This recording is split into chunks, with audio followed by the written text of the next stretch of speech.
नमस्कार, मी अनुश्री करंदीकर. मार्ग प्रगतीचा या विशेष कार्यक्रमात तुमचं सगळ्यांचं अगमनापासून स्वागत. मार्ग प्रगतीचा मध्ये आज आपल्या सोबत आहेत यशस्वी उद्योजक अमर आनंद कोल्हापुरे सर. सर, कार्यक्रमात मनापासून स्वागत. नमस्कार. नमस्कार. तर अमर कोल्हापुरे यांचा यशस्वी प्रवास आज आपण जाणून घेणारच आहोत, पण त्याआधी आपण त्यांची थोडक्यात ओळख करून घेऊया. अमर आनंद कोल्हापुरे हे क्रीडाप्रेमी, सामाजिक कार्यकर्ते, यशस्वी उद्योजक आणि प्रभावी असं व्यक्तिमत्व आहे.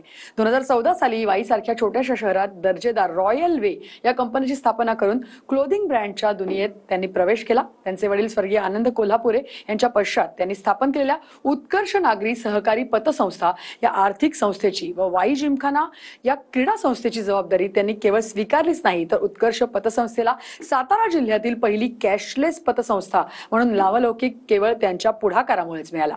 पतसंस्थेत डिजिटल क्रांती घडवण्याचं कार्य देखील त्यांनी केलंय. तसंच वाईमधून अधिकाधिक आणि दर्जेदार खेळाडू घडवण्याच्या उद्देशानं त्यांनी मल्लखांब, रोप मल्लखांब, योगा यासोबत 9,000 स्क्वेअर फूटचं अद्ययावत सुविधांनी सुसज्ज असं आंतरराष्ट्रीय दर्जाचं बॅडमिंटन कोर्ट उभारणीचं काम देखील वाई जिमखान्याच्या माध्यमातून सुरू केलेलं आहे. चित्रपट सृष्टीतही त्यांनी आपल्या कामानं वेगळेपणा दाखवत हम तुम क्रिएशन्सच्या अंतर्गत डुंग्या या मराठी चित्रपटाची निर्मिती केलेली आहे आणि त्यामुळे नवोदित कलाकारांना हक्काचं व्यासपीठ देखील त्यांनी मिळवून दिलंय.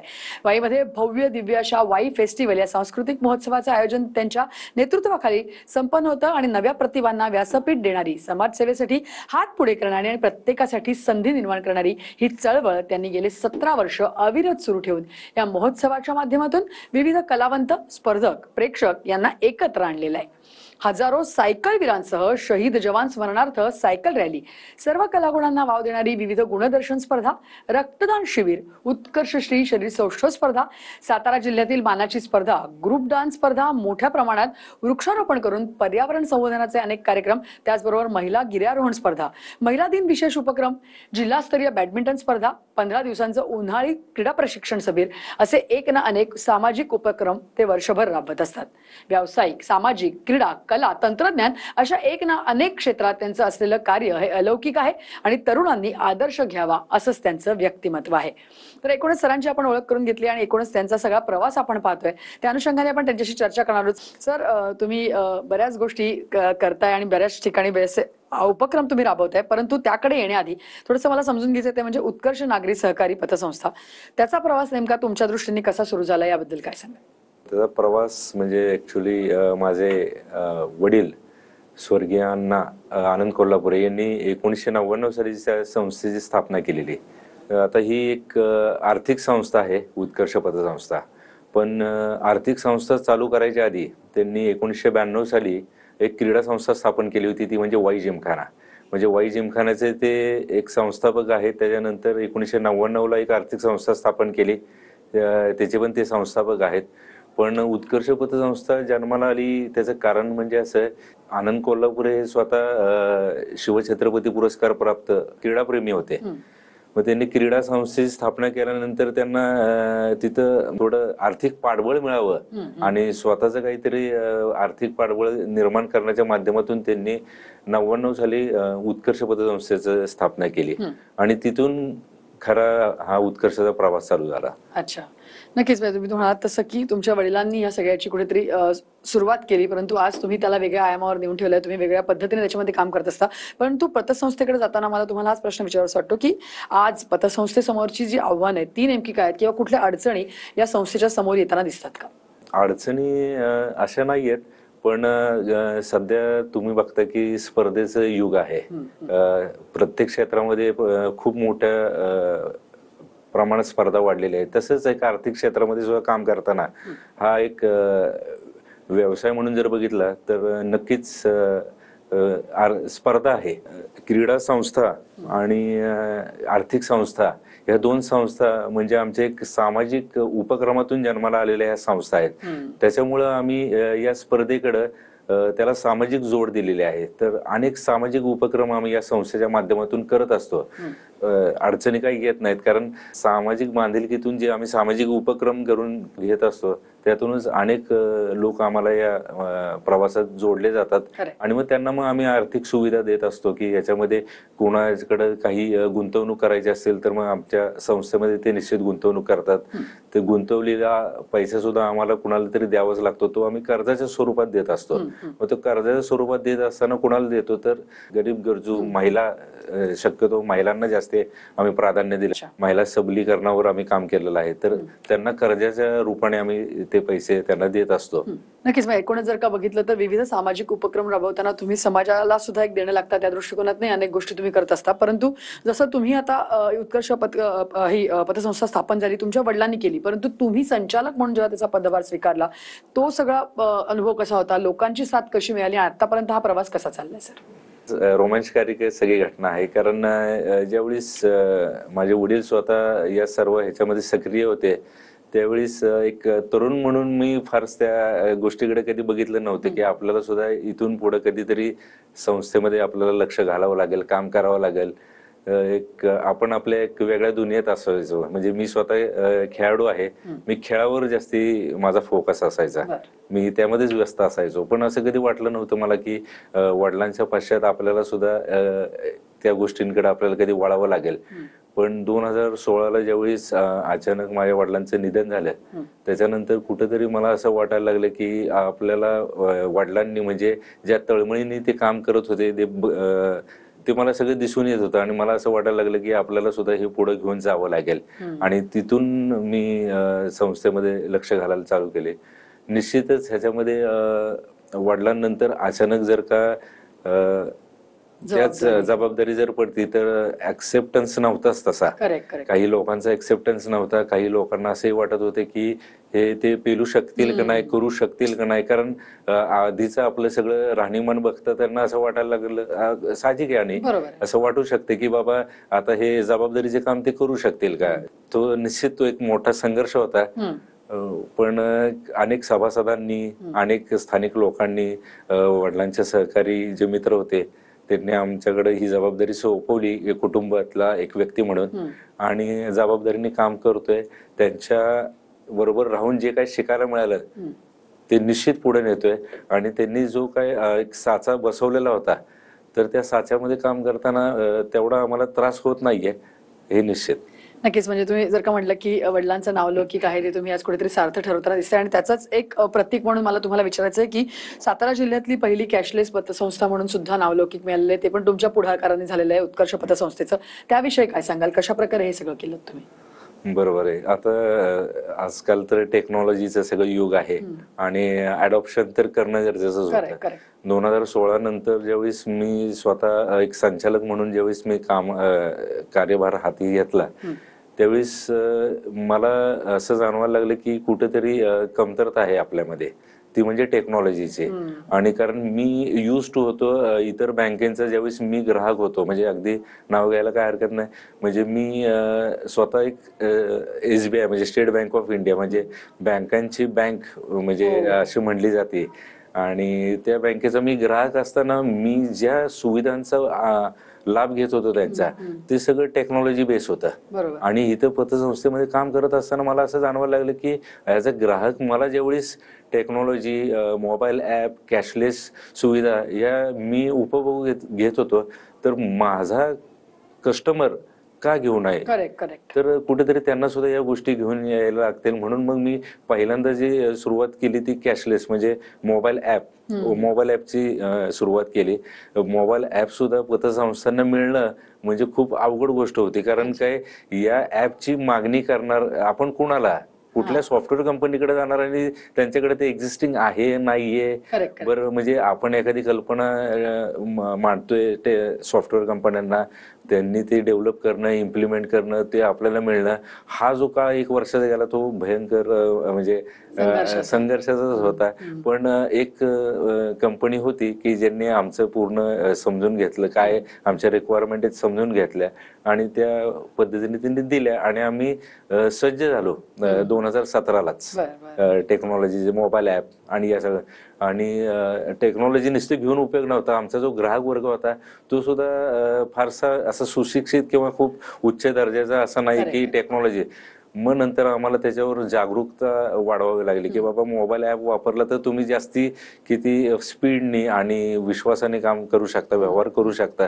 तर ती जागरूकता निर्माण करण्यासाठी अनेक उपक्रम घ्यावे लागले की मोबाईल ॲप इन्स्टॉल कसा करायचा, तो वापरायचा कसा, तो ट्रस्टवर्दी कसा आहे, एवढं सगळं समजून सांगितल्यानंतर एक व्यक्ती आम्ही जोडून मोबाईल ॲपचा वापर सुद्धा चालू केला कस्टमरचा. मोठा प्रवास होता तो आणि त्या अनुषंगाने मला सक्सेस दिसतंय ते त्याच सगळ्या संघर्षाचं प्रतीक आहे असं म्हणायला हरकत नाही सर. पण एकूणच मग आपल्या पतसंस्थेमध्ये पारदर्शकता असेल किंवा विश्वास असेल तो टिकून ठेवण्याकरता तुम्ही नेमकी कशा प्रकारे पावलं उचलताय? पारदर्शकता आता असं आहे की मुळात काय होतं की ठेवी स्वीकारणे आणि कर्ज देणे या दोन गोष्टींवरच पतसंस्थांचं काम चालतं. आता या दोन ऍक्टिव्हिटीज ज्यावेळेस करत असताना ज्यावेळेस एखादा इन्व्हेस्टर असतो की ज्याला काही त्याचे सेव्हिंग्ज आहेत, काही त्यांनी कमवलेले पुंजी आहे, तर जी ठेवायची असेल संस्थेमध्ये तर त्यांना विश्वास फार महत्वाचा आहे. तर तो विश्वास आम्ही मिळवतो या पद्धतीने की त्यांनी ठेवलेला पैसा, आमच्याकडे विश्वासाने ठेवलेला पैसा हा ज्यावेळेस आम्ही कर्ज स्वरूपात बाहेर लोकांना देतो तर त्या कर्ज किती बारकाईने आम्ही त्याचा अभ्यास करून दिलेला असतो आणि ज्यावेळेस तो पैसा बाहेर जातो तो योग्य वेळेस योग्य पद्धतीने वेळच्या वेळेस आम्ही कसा रिकव्हर करतो म्हणजे परत मिळवतो हे ज्यावेळेस त्या लोकांना कळतं त्यावेळेस निश्चितच आमच्याकडं डिपॉझिट पण चांगलं होतं आणि डिपॉझिट आल्यानंतर आम्ही कर्ज वितरण ज्यावेळेस करतो त्यावेळेस कर्ज वितरण करताना सुद्धा आज अनेक लोक कर्ज मागणी करत असतात. मग त्यात आम्हाला बारकाईने निवड करावी लागते की 10 लोकांनी जर कर्ज मागितलं तर त्यातले 2 चांगले कोण आहेत की ज्यांच्याकडे आपल्याकडे रिकव्हरी करण्यासाठी आपली प्रोसेस लागणार नाही. तर हा निश्चित आम्ही लोकांना रिकव्हरीचे आमची एक चांगला आलेख आम्ही दाखवलेला आहे आणि त्यामुळे विश्वास आहे लोकांचा. नक्की. पण जसं आपण आता म्हणतोय की तुम्ही आता टेक्नॉलॉजीचा वापर करताय, तुम्ही कुठेतरी नाविन्य किंवा टेक्नॉलॉजी आणून सगळ्या गोष्टी अद्ययावत करण्याचा प्रयत्न करताय पतसंस्थांच्या माध्यमातून सुद्धा. पण मग अशा वेळेला तरुण पिढी किंवा तरुण वर्ग तुमच्याशी जोडला जावा या दृष्टिकोनातून काही उपक्रम वेगळ्या पद्धतीने राबवायला लागतात? आता हे मी स्वतः तरुण असल्यामुळे मला 2016च्या संघर्षाबद्दल मगाशी बोललो. ज्यावेळेस 2016ला संचालक मंडळ म्हणून ज्यावेळेस मी स्वतः डायरेक्टर बॉडीवर आलो 12 जणांच्या ह्याच्यामध्ये त्यावेळेस मी एकमेव असा होतो की जो 40 वर्षाखालील होता आणि बाकीचे सगळे जे होते ते अबाव 60, 65, 70 इयर्स. त्याच्यामुळे ज्यावेळेस मी काम करायला लागलो आणि माझ्या डोक्यामध्ये ज्या कल्पना होत्या सगळ्या म्हणजे ह्या मोबाईल ऍप्स असतील किंवा टेक्नॉलॉजीच्या असतील आणि इतर अनेक ज्या काही आता जे आवश्यक आहेत तर तो कुठेतरी मला एज जनरेशन मध्ये त्याच्यामुळे मला असं जाणवायला लागलं की संचालक मंडळामध्ये सुद्धा आपल्याला तरुण मंडळीच येणं फार गरजेचं आहे. म्हणजे निश्चित सर्व संचालकांचा माझ्यावर विश्वास होता आणि त्यांनी माझ्या सगळ्या कल्पनांना त्यांनी ऍक्सेप्ट केलं, प्रोत्साहन दिलं, त्या इम्प्लिमेंट पण केल्या आम्ही. पण त्याच्यानंतर 2016 नंतर पुन्हा एकदा ज्यावेळेस संचालक मंडळ बदललं आता 2023ला त्यावेळेस मी एक तरुण होतो पण आता मी जवळपास 5 तरुण माझ्या वयाचे घेऊन आलेलो आहे की ज्याच्यामुळे आमचे संचालक मंडळ प्रमुखच आता तरुण आहेत आणि आता तरुणांना माहिती आहे की कसं तरुणांना इतर तरुणांना ग्राहक म्हणून कसं अट्रॅक्ट करायचं. तर त्याच्यावर आमचं काम चालू आहे. आता अट्रॅक्ट कसं करतो तर मुलांना आता जे काही खेळामध्ये बऱ्यापैकी आम्ही इन्व्हॉल्व असतो तिथं आम्हाला तरुण भेटत असतात. ब्लड डोनेशनचे इव्हेंट्स आमचे चालू असतात तिथं तरुण वर्गांना आम्ही जास्तीत जास्त म्हणजे संपर्कात घेत असतो. असे अनेक उपक्रम आहेत की ज्याच्यामुळे तरुण आमच्याशी निगडीत राहतात. नक्की. मला वाटतं हे खूप चांगले उपक्रम आहेत आणि त्याच्यामुळे तरुण पण आज आकर्षित होतोय आणि पतसंस्थेना कुठेतरी एक तरुण पिढी मिळते हे खूप महत्वाचं आहे सर. पण त्याच अनुषंगाने एक सर्वसामान्य व्यक्तींनी सुद्धा या पतसंस्थांच्या माध्यमातून आपलं व्यवहार करावे, सुरू करावे किंवा त्यांना एक कुठेतरी प्रोत्साहन मिळावं याकरता मग तुम्ही काही इतरांपेक्षा वेगळ्या गोष्टी त्यांना देता पतसंस्थेत? तरुणांना तर थोडक्यात ते पण टेक्नो सेव्ही आहेत. त्यांना मोबाईल ऍप आणि मोबाईल ऍप आमच्याकडे आहेच. त्याच्यामुळे फक्त त्यांना एकदा कळणं हा एक महत्वाचा भाग आहे की आमच्याकडे मोबाईल ऍप आहे की ज्याचा तुम्ही वापर करून इतर अगदी नॅशनलाइज बँकेकडे ज्या पद्धतीने व्यवहार करतात अशा पद्धतीने आमच्याकडे करू शकतात. त्याच्यामुळे तो एक मेसेज आम्ही वारंवार देत असतो इतर म्हणजे अनेक उपक्रमांमधून. दुसरा विषय आहे की तरुणांना सेव्हिंग्स किंवा बँकेकडे हे करण्यासाठी आम्ही काय केलंय की शाळेतच असताना मुलांना थोडं आर्थिक ज्ञान देण्याच्या अनुषंगाने आम्ही शाळांना भेट दिलेली आहे की शाळांना त्यांचे इंडस्ट्रीयल टूर अशा पद्धतीने असतात. तशा पद्धतीने बँकिंग टूर म्हणून ते जर का आमच्याकडं ते मुलांना घेऊन आले तर त्यांना बँकिंग काय आहे नक्की, बँकेत चालतं काय, नक्की बँकेत पैसे ठेवले का जातात, त्याचा बेनिफिट काय मिळतो आणि ठेवलेल्या पैशांचा काय होतो, हा एक बेसिक त्यांना हे कळलं की त्यांना एक कळायला चालू होतं की मी कधीतरी उत्कर्ष पतसंस्थेत गेलो होतो, हीच ती बँक. आणि तो 10वी नंतर 1-2-3 वर्षानंतर थोडा मॅच्युअर व्हायला नंतर त्याला हे कळून चुकतं की ह्याच्याशी माझा कधीतरी संबंध आला होता शालेय जीवनामध्ये. त्याच्यामुळे थोडक्यात असं म्हणतो ना की 1-2-3 वर्ष 3-4 वर्ष आधी काम करायला लागतं आणि त्याच्यानंतर आम्हाला बिझनेस मिळायला चालू होतो. अशा पद्धतीने एक मास्क क्वांटिटीमध्ये आम्ही शाळेच्या माध्यमातून हे काम करतोय. नक्कीच. म्हणजे एकूणच जर का बघितलं तुम्ही सर्वांगीण दृष्टिकोनातून विचार करताय जेणेकरून तरुण पिढी असेल किंवा आता शिक्षण घेणारी लोक असतील त्यांनी सुद्धा कुठेतरी या पतसंस्थेशी जोडलं जावं आणि त्या दृष्टिकोनातून हा सगळा तुमचा प्रवास चालू आहे. नक्की सर, खूप इंटरेस्टिंग आहे. अनुषंगाने आपण चर्चा पुढे चालू ठेवूया, परंतु इथे वेळ झाली एका छोट्याशा ब्रेकची. तुम्ही कुठे जाऊ नका, पाहत राहा TV9 मराठी.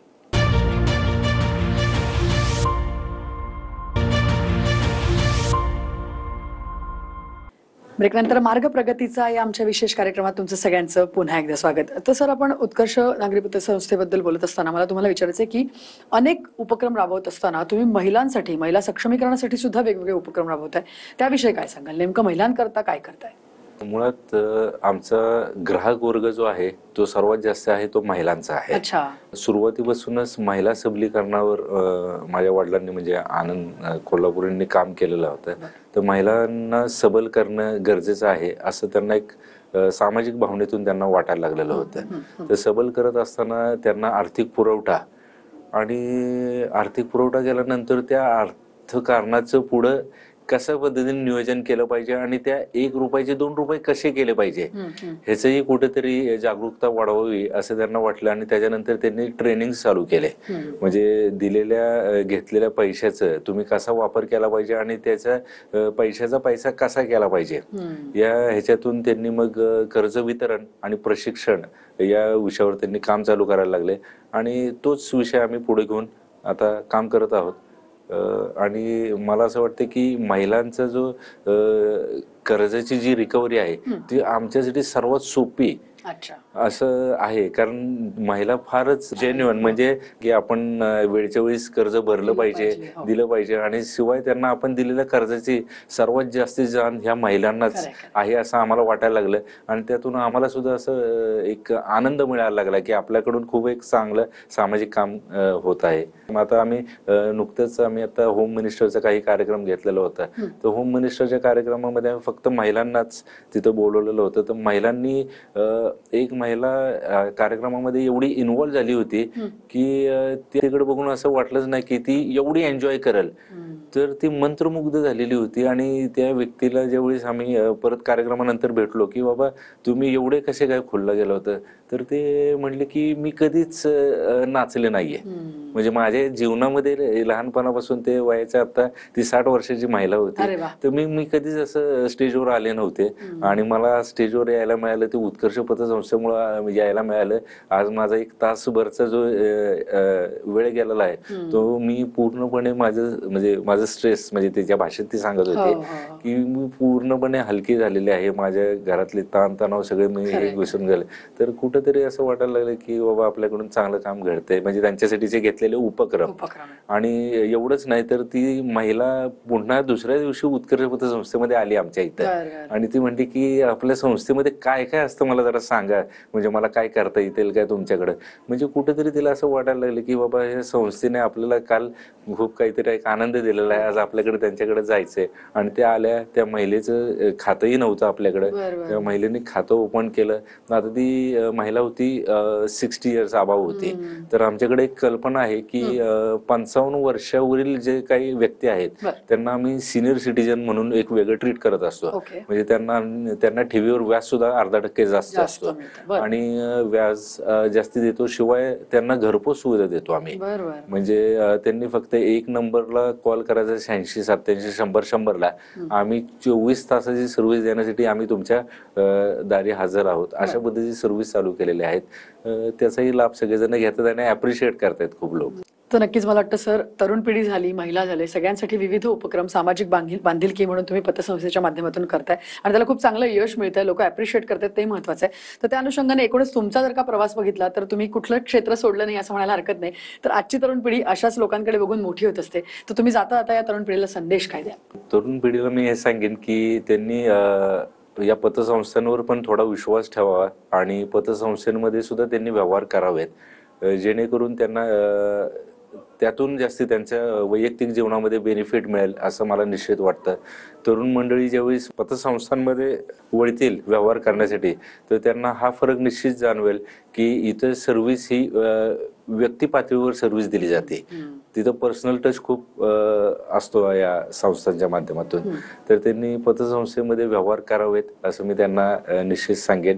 आणि आर्थिक क्षेत्रामध्ये त्यांनी काम करत असताना कुटुंब असो, आपला व्यवसाय असू दे किंवा आपण ज्या ठिकाणी नोकरीला जात असो किंवा कुठलीही गोष्ट असो, तर अर्थकारणाशिवाय तुमच्याकडे पर्याय नाहीये. तर अर्थकारणामध्ये जर तुम्ही डिटेलमध्ये काम करत असाल, वळत असाल तर तुम्ही पतसंस्थांशी निश्चित जोडले गेले पाहिजेत असं मी तुम्हाला सांगेन. नक्कीच खूप महत्त्वाचा संदेश तुम्ही दिलेला आहे आणि जसं तुम्ही म्हणता तसं की आज पतसंस्था मॉडर्न होत आहेत. तुमच्यासारखी लोक पुढाकार घेऊन अशा पतसंस्था अद्ययावत करतात. तर त्या दृष्टिकोनाने नक्कीच तरुणांनी विचार करून तुमच्यापर्यंत यायला पाहिजे. तुम्ही त्यांना नक्की साथ द्याल. सर, तुम्ही आज इथे आलात, एवढं छान चर्चा केली, आपण प्रेक्षकांना मार्गदर्शन केलं, त्याबद्दल धन्यवाद. नमस्कार. धन्यवाद. या विषयासह मार्ग प्रगतीचा या आमच्या विशेष कार्यक्रमात आता आम्ही इथेच थांबतोय. तुम्ही कुठे जाऊ नका, पाहत राहा TV9 मराठी.